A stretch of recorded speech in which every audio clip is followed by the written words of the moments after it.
Captain DeWitt here. Yeah. I'm on a search warrant with the Hidden Hills crew on this marijuana eradication thing. Yes. And they just, looks like 927D here. At the location? Yeah. Some body there? No, we put him down. We killed him? Yeah. The story begins here at Trails End Ranch, 200 acres in Malibu, California. Current value, $5 million. Landowner Donald Scott was a multi-millionaire due to a family inheritance. He was handsome, prosperous, and married to Frances Plant. In the 30 years since Donald Scott purchased his ranch, the National Park Service had bought up every available land parcel surrounding Trails End, making Scott's land a choice morsel for federal acquisition. Good morning. I'd like to welcome you all to Rancho Sierra Vista Sat. We will on behalf. The Park Service judged Trails End crucial to complete its federal land acquisitions agenda. Friends say that the Park Service had approached Donald repeatedly about selling, but he refused. Donald always had a feeling that the government would do something, or the national park wanted this land to the point of where they would do anything. In fact, current Park Service land acquisition policies across the United States are under scrutiny, considered heavy-handed, and in some cases illegal. It was 1993. L.A. County was in fiscal crisis. Law enforcement budgets were scant, and like other agencies, the Sheriff's Department was scrambling for extra funds. The L.A. County Sheriff's Department claimed they had received an anonymous tip about Trails End Ranch. Captain Larry Waldy ran the narcotics unit at the time. We then got a tip from a reliable informant that, in fact, that marijuana, large amounts of marijuana were growing there. More and more they were forced to rely on the proceeds of drug busts to supplement crippled budgets. In effect, our civil servants became revenue producers. Discovering drugs on private land allows a law enforcement agency to seize the property, sell it, and take the profits. That is called asset forfeiture. It is highly controversial in that it gives an incentive to law enforcement agencies to say that drugs exist, to pretend that drugs exist, even when there aren't any. Financially motivated to confirm the anonymous tip, Deputy Sheriff Gary Spencer ordered aerial reconnaissance, and DEA agent Charles Stowell complied. In a flyover the ranch, he claimed he saw 50 marijuana plants attached to lines suspended from tree branches. There is virtually no way that Stowell could have seen through that canopy of trees. It's like a rainforest. It's impenetrable. As a matter of fact, after Stowell initially said that he had seen marijuana, he called Spencer back and said, "I am not comfortable with you using my name, and you have to corroborate me." Michael Bradbury is district attorney for Ventura County. His investigators studied the Scott case for months. Their findings were explosive, concluding the L.A. Sheriff's Department was motivated in part to seize the ranch for the government.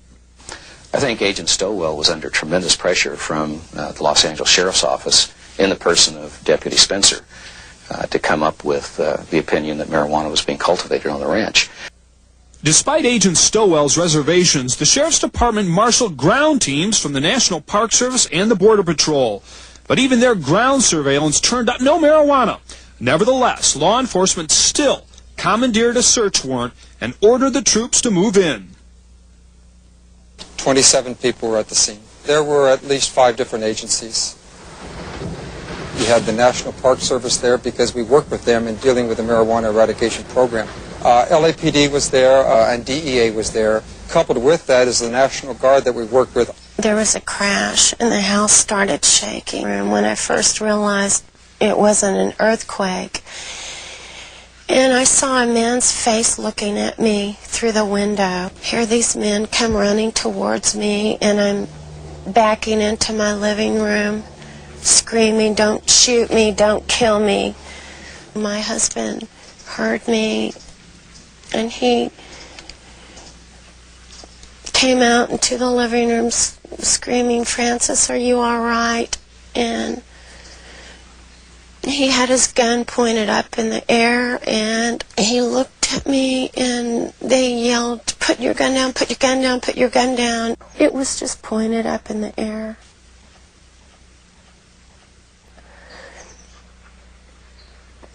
He didn't have a chance to obey their deadly command of put your gun down anyway.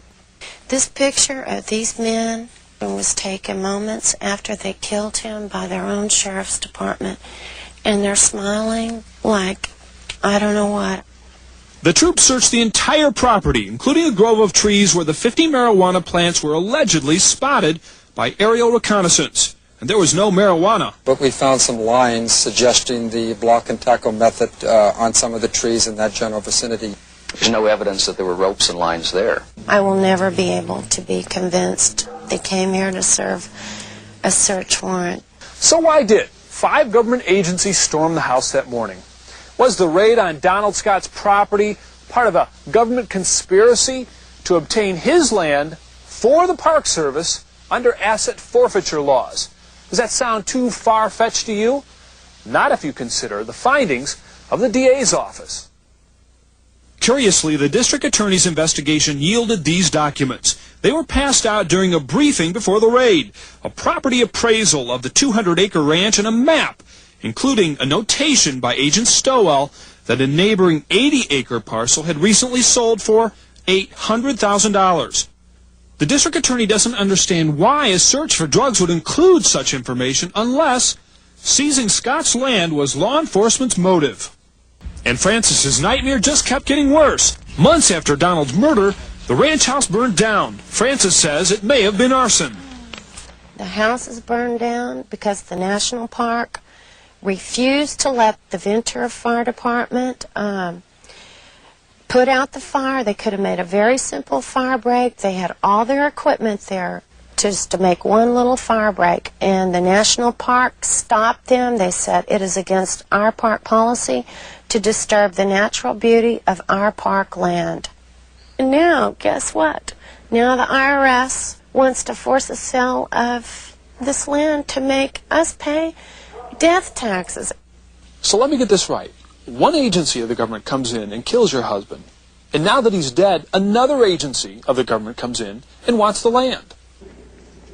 Well, they haven't met me yet. They're not going to get this land. I couldn't believe this could happen in our country. I couldn't believe my father has fought in 2 wars for us to be safe in our homes.